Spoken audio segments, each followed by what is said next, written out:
Hello everyone, welcome to Brain Blitz Audios. Today, in this episode of Derivations, we'll be dealing with another important chapter in the physics syllabus for grade 12 CBSE. Today we're dealing with chapter number 13, and this chapter is called Nuclei. It is one of the two chapters which are present in grade 12 dealing with modern physics. Nuclei focuses on the components inside a nucleus, binding energy, radioactivity, etc. So this talks about nuclear physics. The basics of nuclear physics are discussed here. So this chapter has some very important derivations that you should be aware of, and today we'll be trying to complete the whole chapter and its derivations. So let's begin. The first derivation is to find the formula for nuclear density in terms of radius of a nucleus. So, how do you find out that? Well, we usually find nuclear density in terms of radius by first finding out the formula for size of a nucleus. So, according to findings, the volume of the nucleus is proportional to the mass number, which is A. So, if R is the radius of a nucleus having mass number A, then that means 4 by 3 pi r cube is proportional to A. Now this part is always constant, so therefore r cube is proportional to A. The equation is r cube is equal to r naught times A, where r naught is experimentally proven to be 1.2 into 10 raised to minus 15 meters.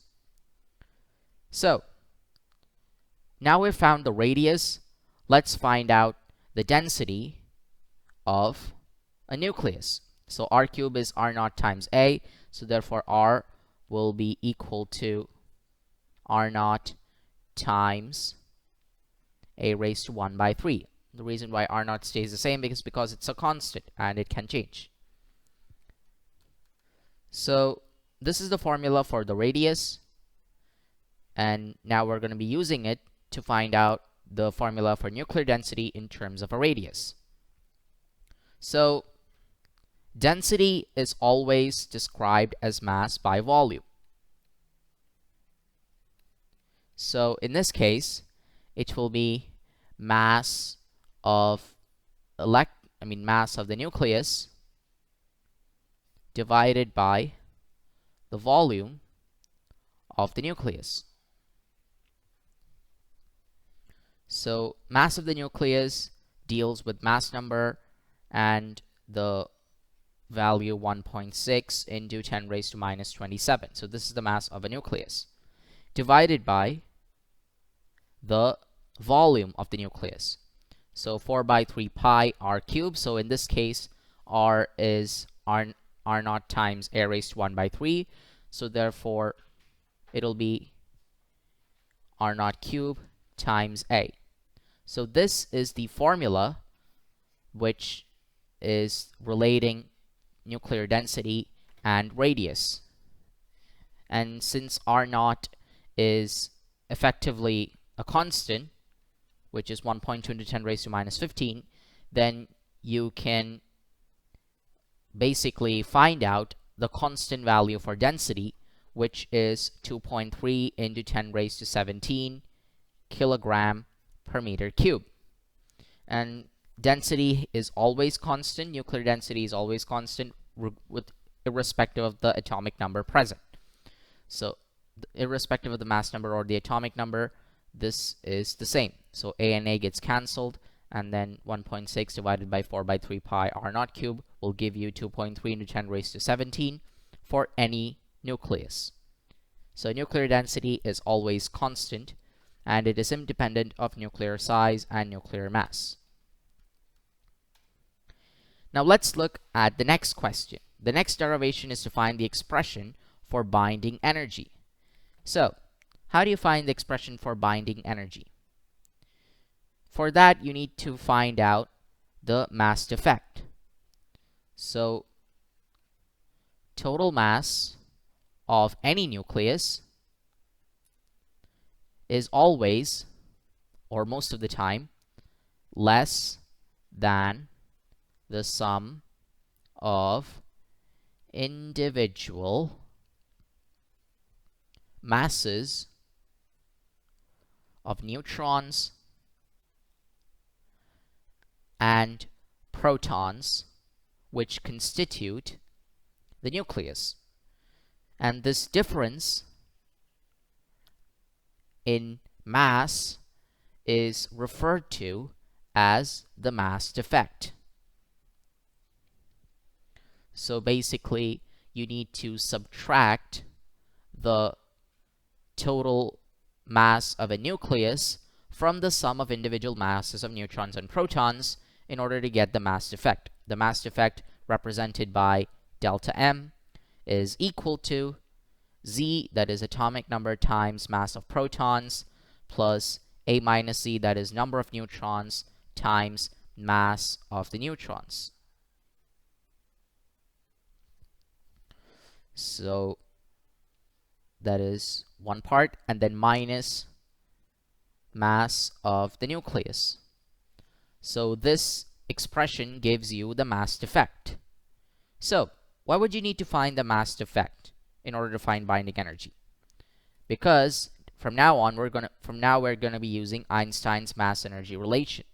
So according to Einstein's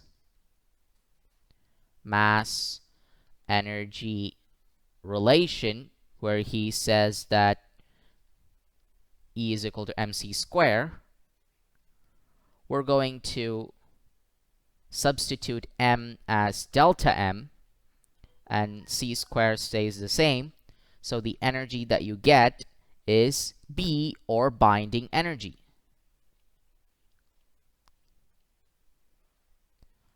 So the binding energy of the nucleus is given as the product of c squared and the mass defect. So that means B will be equal to ZMP plus A minus Z Mn minus M nucleus into c squared.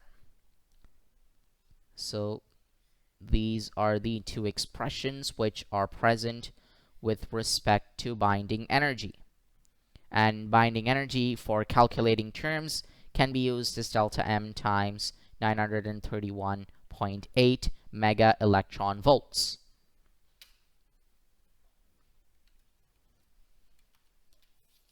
Next, we're going to be finding the expression for decay rate, or the activity of a radioactive sample.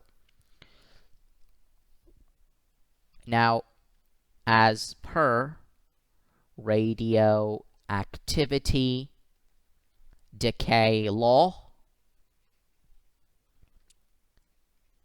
radioactive decay per unit time is directly proportional to the total number of nuclei of radioactive compounds in the sample.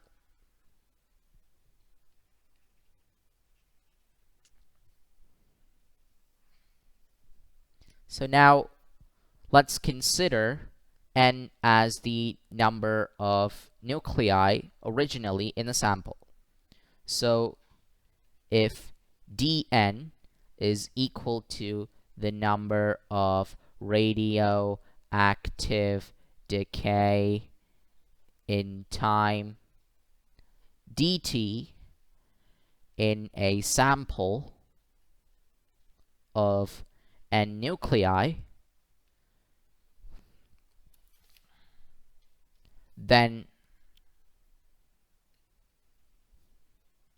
dn divided by dt is equal to minus lambda n, where lambda stands for decay constant.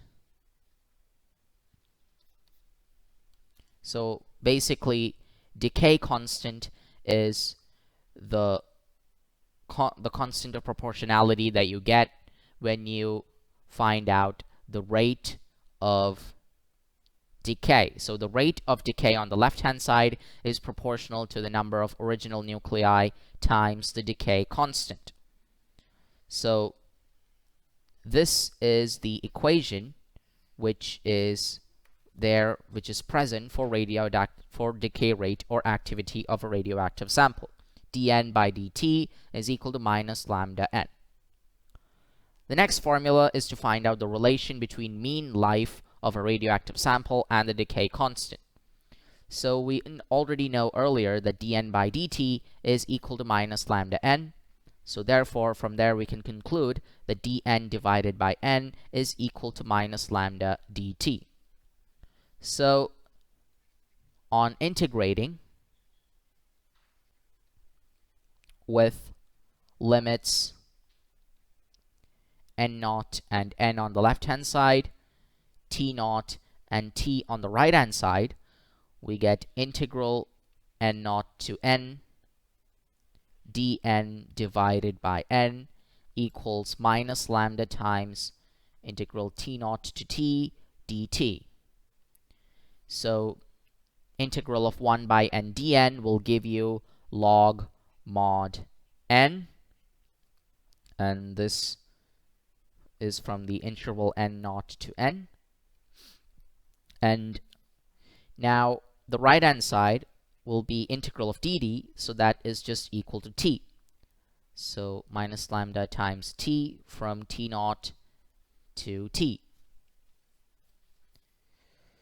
So the left hand side, on applying the limits, you'll get log mod n minus log mod n naught, and on the on the right hand side you'll get minus lambda times t minus t naught. That means log of n divided by n naught is equal to minus lambda of t minus t naught. So now let's take t naught to be equal to 0. That means the decay started at t equals 0. So therefore, log n by n naught equals minus lambda t. And this is the expression which is relating mean life, that means mean time of decay, and the decay constant. So when you multiply the decay constant with time, you will get log n by n naught. So therefore, you can write down lambda as minus log n by n naught, the whole divided by time. So that gives you a relation between the decay constant and the total time. The final derivation will relate half-life and the decay constant. So now earlier you have got the derivation for the expression log n by n naught is equal to minus lambda t. This is the relation between mean life and decay constant. So here we're asked to find out half-life. So right now it's good to take a definition of half-life. So half-life is basically the time period in which the number of nuclei decayed is n naught by 2. So therefore, you can represent half-life as t half. So in the relation, you have to add, instead of n, you will put n naught by 2, and the left-hand side becomes log 2 equals minus lambda t half. So therefore, t half can be written as 0.693, which is the value of log 2 divided by lambda. And you can similarly write lambda as 0.693 divided by t half. This gives you an equation which is similar to the one you found in chemical kinetics. So that is the relation between half-life and the decay constant. So we hope you found this video interesting. These formulae nuclei are simple, but then they're very important when it comes to calculating radioactivity, half-lives, etc. So be sure to watch this video again if you haven't got the concepts right. And for more of our useful and interesting content, don't forget to subscribe to our channel, which is Brain Blitz Audios. So until the next webisode, take care, stay safe, bye-bye for now.